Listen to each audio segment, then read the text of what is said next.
I think me personally, having dealt with a little bit like bouts of depression, I'm not someone who gets depressed, if you will, but and I didn't even really understand what was happening to me when, for example, I lost one of my closest friends, who my son is named after now, and that was very tough to handle. And throughout these wars, I've lost a lot of friends, but that was probably the closest one, and certainly my own.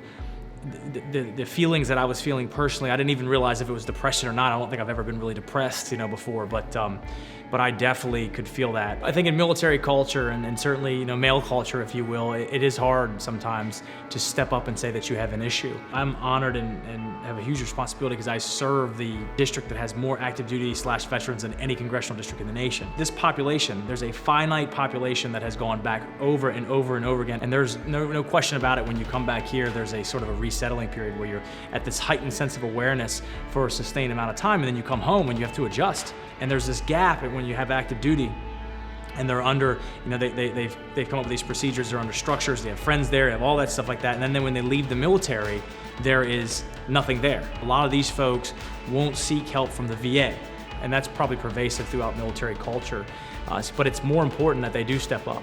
It's more important that they go seek help.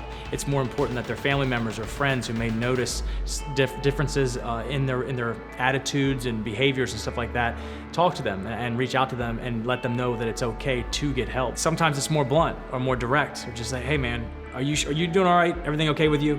But saying it in a way that's not sort of not super sensitive, right? You don't even have to, with someone who is sort of like, manly man or whatever, you don't have to be super sensitive because they may be turned off by that, right? They may not respond to you, but you're just more direct. In terms of suicide, personally, yes, I've had a couple friends that have now committed suicide as well, and they were in the military. I served with them, and it's tragic and it's heartbreaking.